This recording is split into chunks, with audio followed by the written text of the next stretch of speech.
তো অনেকটা রাস্তায় হেঁটে হেঁটে এসেছি। তারপরে ভাবলাম যে দেখি এখানে একটু দাঁড়িয়ে কোনো টোটো কিংবা অটো যায় কি না, কিন্তু তাও কোনো কিছুই পেলাম না। মামামের স্কুল থেকে এই দিক দিয়ে এসেছি, এসে এখানে দাঁড়িয়ে রয়েছি, এই দিকে আর কি যাব।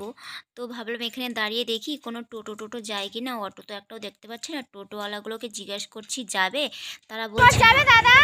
তো এই টোটোওয়ালাটাকে জিজ্ঞাসা করলাম, টোটোওয়ালাটা বললো যাবে না। অন্য অন্য সময় কিন্তু এই টোটোওয়ালাটা যায়, দেখে চিনতে পেরেছি, অর্ধেক দূরে গেছে তারপরে আর কি দেখে চিনতে পেরেছি, হয়তো ইচ্ছা করেই নিয়ে গেল না, তো কিছু করার নেই।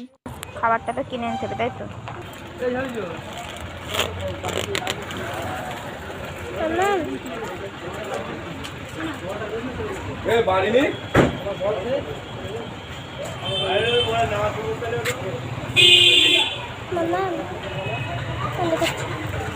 কতটা রাস্তা হেঁটে হেঁটে এসেছি তোমাদের সঙ্গে তো পুরোটা শেয়ার করা হয়নি।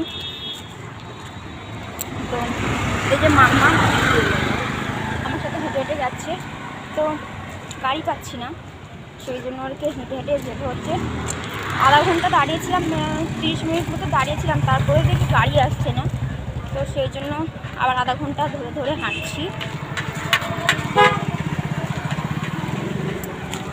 কপালটাই আজকে খারাপ, এত বলার মতো। এই যে মাম্মা এখন ওকে একটা কইছে, ওই যে ওকে একটা খাবার কিনে দিয়েছি, সেটা খেতে খেতেই যাচ্ছে। আর সকালে কিন্তু না খেয়েই এসেছি, প্রচণ্ড পরিমাণে খিদে পেয়ে গেছে, আর তার উপরে এই হেঁটে হেঁটে যাচ্ছি, আরও বেশি খিদে পাবে। তো চলো বাড়িতে গিয়ে কথা বলছি। এইটুকু রাস্তায় হেঁটে যাবো, তারপরে ওখান থেকে অটো করে তারপরে আবার বাড়ি যেতে লাগবে। কখনো হাঁটিনি এতটা, আজকে প্রথম এতটা রাস্তা আমাকে হেঁটে হেঁটে বাড়ি যেতে হচ্ছে। এতটা রাস্তা হেঁটে হেঁটে আসছি, কিন্তু একটা গাড়ি পাচ্ছি না। টোটোওয়ালাগুলোকে জিজ্ঞাসা করছি যাবে কি, যাবে না বলছে। তো গাড়ি আসায় বসে থাকলে তো হবে না, বাড়িতে যেতে হবে, তাই না? তো সেই জন্য আর কি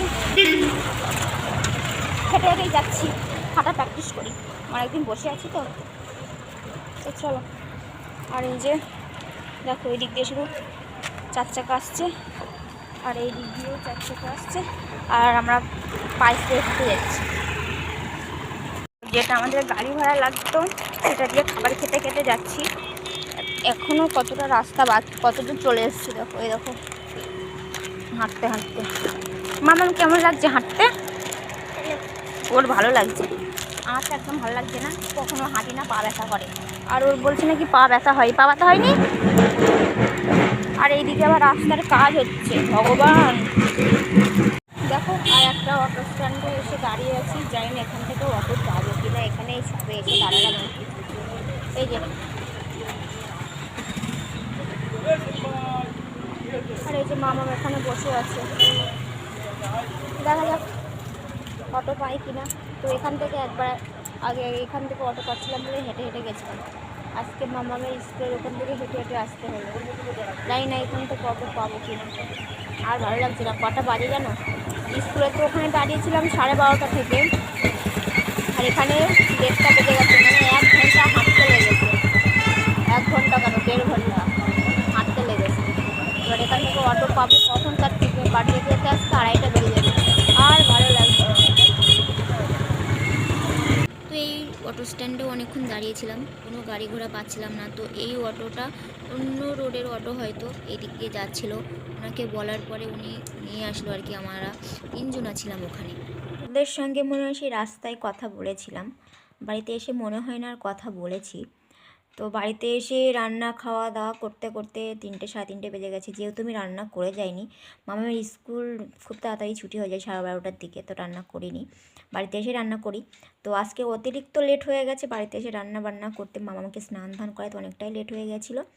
তো খাওয়া দাওয়া করে যথারীতি শুয়ে পড়েছিলাম, ঘুমিয়েও পড়েছিলাম। ঘুম থেকে উঠেছি তখন রাত 8টা বাজে।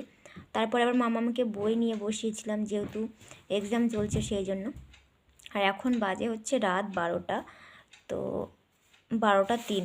তো ভাবলাম যে আমার ভিডিওটা তো শেষ করা হয়নি, তো সেই জন্য এত রাত্রে এসে তোমাদের সঙ্গে আর কি কথা বলছি।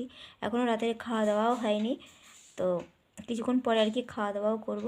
তো চলো আজকের ভিডিওটা এখানে এন্ড করলাম। যদি ভিডিওটা ভালো লাগে তাহলে অবশ্যই লাইক কমেন্ট শেয়ার করো, আর যারা নতুন আছো তারা চ্যানেলটাকে অবশ্যই সাবস্ক্রাইব করে দিও। ঠিক আছে, চলো tata, bye bye and good night.